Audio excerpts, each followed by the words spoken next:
In every corner of the world, nations train soldiers.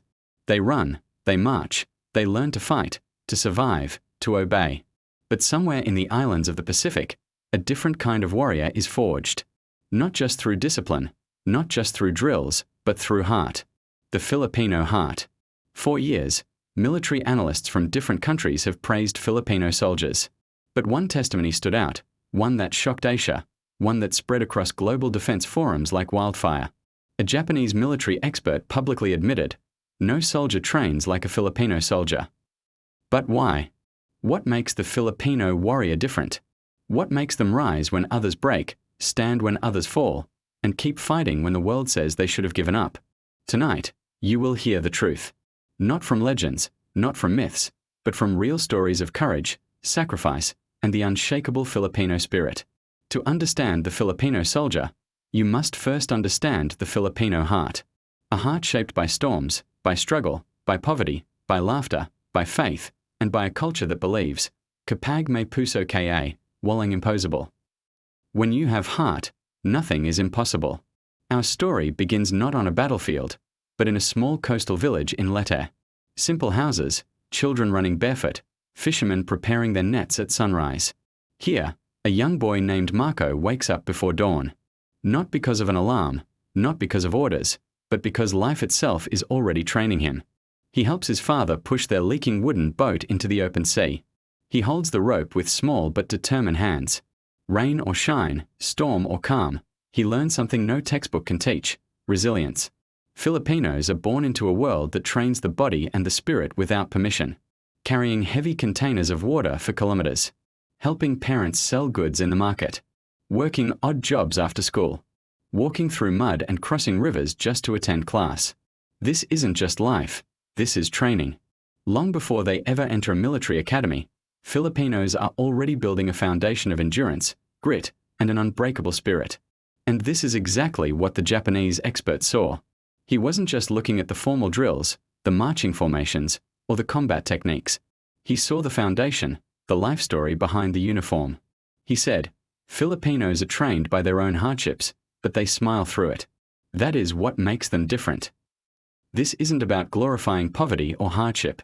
It's about recognizing the incredible strength that can be forged in the fires of adversity. It's about a culture where community and family are everything. A culture where you learn to share what little you have, to laugh in the face of a typhoon, and to find hope in the darkest of times. This collective experience creates a unique psychological profile. When a Filipino soldier is pushed to their absolute limit, they don't just draw on their military training. They draw on a lifetime of overcoming obstacles. They remember carrying their younger sibling through a flood. They remember working all night to help their family. They remember the smiles of their neighbors who helped them rebuild after a storm. This deep well of experience gives them a mental and emotional fortitude that is incredibly difficult to replicate in a controlled training environment. As the sun rises over the fishing village, young Marco looks at the horizon. He doesn't know it yet, but one day he will become a soldier. A warrior shaped not by wealth or privilege, but by the everyday battle of survival. And thousands upon thousands of Filipinos share this same story. It's a story written in the calloused hands of farmers, the determined eyes of students, and the unwavering faith of a nation that has endured so much. This is where the legend begins. This is where the world starts to understand the truth. This is the Filipino soldier.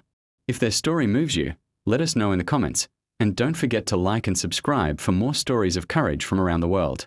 Thank you for watching. As Marco grows older, life becomes harder. The waves become stronger, the storms more violent, and the responsibilities heavier. But like millions of Filipinos, he learns to adapt. He learns to endure. He learns to keep going even when everything seems impossible. Because in the Philippines, toughness isn't something that's taught. It's lived, every single day. At just 17, Marco leaves his small village with a simple backpack, 2 shirts, and one huge dream: to join the armed forces of the Philippines. He finds himself on a crowded bus, a journey that stretches on for hours. He sits beside strangers, his eyes fixed on the world outside his window, the vast rice fields, the winding rivers, and the majestic mountains. This is the heart of the country he hopes to one day protect. He arrives with no privilege, no money, and no connections. All he carries is a fierce determination and the unwavering belief that serving his country is a calling worth everything. When he finally arrives at the training ground, the reality hits him like a ton of bricks. The heat is brutal and unforgiving. The drills are relentless, pushing him to his absolute limit. The instructors show no mercy, their voices sharp and demanding. The days are long and grueling, but the nights feel even longer, filled with exhaustion and doubt. Yet, in this crucible of hardship, Marco discovers something unexpected. He sees other trainees who look just like him, young men who came from farms, fishing towns, and urban slums. They came from broken homes and places where survival itself was a form of training. It's here that Marco understands a profound truth, one also noted by a Japanese military expert. Filipino soldiers don't enter training as blank slates. They arrive with a lifetime of hardship already forged into their character. One night, after a punishing obstacle course, Marco is utterly exhausted. His legs tremble, and his arms burn with a fiery pain. The thought of quitting whispers in his mind. But then, he hears something cutting through the darkness, voices singing. It's his fellow trainees, marching through the mud, their voices rising together in an old Visayan folk song.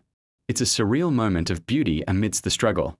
Filipinos are perhaps the only soldiers in the world who can turn sheer exhaustion into music, pain into laughter, and suffering into a powerful bond of unity.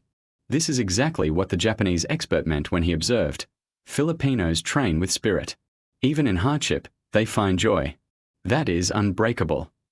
During physical training, Marco starts to excel. It's not because he's naturally the strongest or the fastest. It's because he possesses an unshakable refusal to stop, to fail, or to be the one who slows his squad down. He learns that Filipinos don't just train for themselves. They train for their families back home, for their communities, and for the nation they love. Most importantly, they train for the people standing right beside them. This is the very core of the Filipino warrior spirit. You never fight alone. You always fight for each other. One afternoon, a veteran instructor with 18 years of service pulls Marco aside.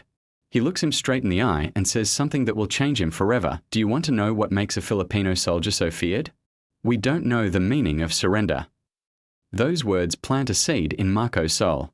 They grow inside him, becoming his fuel, his strength, and his identity.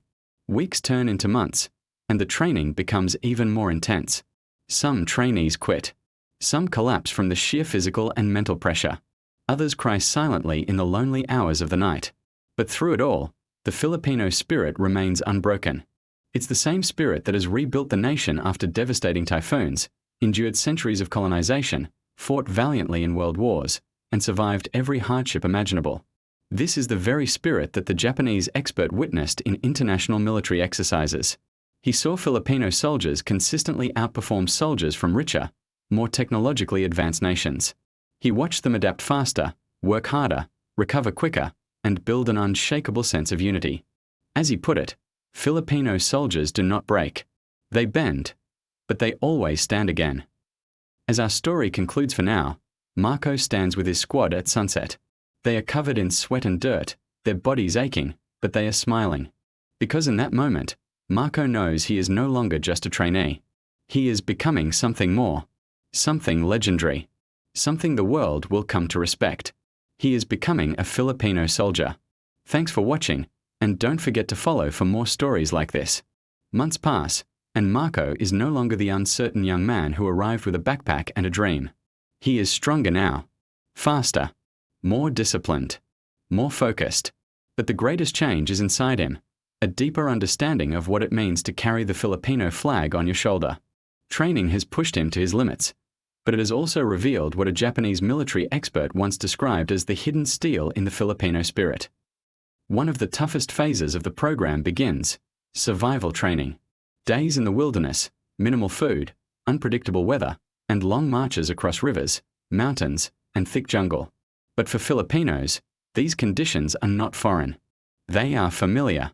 They remind Marco of the typhoons in Leyte, the floods that forced them to climb trees at night, the days they had nothing to eat except rice porridge watered down just to survive. These experiences become his strength. Because Filipinos train with more than muscles, they train with memories. On the third night of survival training, the rain is relentless. The ground is cold and muddy. Everyone is exhausted.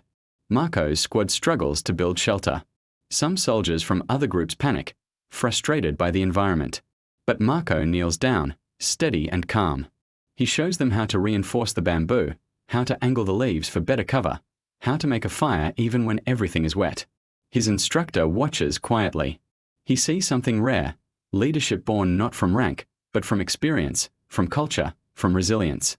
This is why Filipinos excel internationally. Why peacekeepers admire them.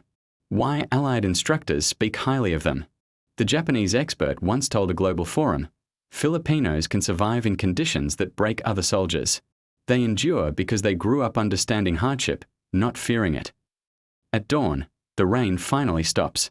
Mist rises from the forest floor. Marco's squad stands together, tired but united. They completed the survival test not with perfect technique, but with heart, with bayanahan. One trainee looks at Marco and says, "You carried us through this." But Marco shakes his head. "No, we carried each other." That is the Filipino way. That is the power other nations cannot replicate. Next comes the most dreaded phase of the program, the endurance march. Hours of trekking with full gear, steep slopes, river crossings, and zero rest. Some trainees from abroad start falling behind. Their joints swell. Their breathing becomes heavy. Their morale breaks. But Marco and the Filipino squad members move with quiet determination. Not fast, not flashy, just steady, relentless, unstoppable. Why? Because they remember their families, their barangays, their struggles, their dreams, their purpose. Halfway through the march, a foreign soldier collapses. The instructors shout for the trainees to continue, but Marco stops. He lifts the soldier's arm over his shoulder and helps him stand. 2 other Filipinos join him without hesitation. They carry him through the mud, through the steep hills, through the river. This is not part of the training. This is not required. But it is who they are. Filipinos don't leave anyone behind. The Japanese expert once said, Filipino soldiers do not train for themselves. They train for the person beside them. This makes them exceptionally strong in real combat. When the endurance march ends, the instructors are silent. They watched what happened. They saw the unity, the strength, the compassion. Then one instructor approaches Marco and says, "You remind me of the soldiers who fought in Marawi. Unbreakable, unrelenting, unmoved by fear." Marco doesn't smile.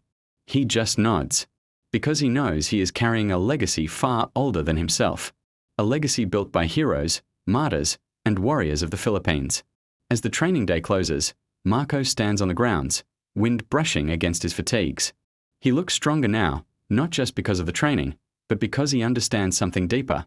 A Filipino soldier is not made. He is revealed. Thanks for watching, and don't forget to follow for more stories like this. Graduation Day. The sky is clear, the flag waves proudly, and rows of young men and women stand in formation. They are no longer trainees, but full-fledged guardians of the nation. Marco stands among them, sweat on his brow, determination in his heart. Stories of struggle are carved into every muscle, every breath. He has survived the training, endured every test, and become the soldier he dreamed of being. But the world has yet to know what Filipino soldiers are truly capable of. Months later, Marco is selected for a multinational joint training program, a collaboration between several countries, including Japan. It's here he meets a renowned military expert, a respected strategist known for being brutally honest. This man has spent decades analyzing armed forces from around the globe.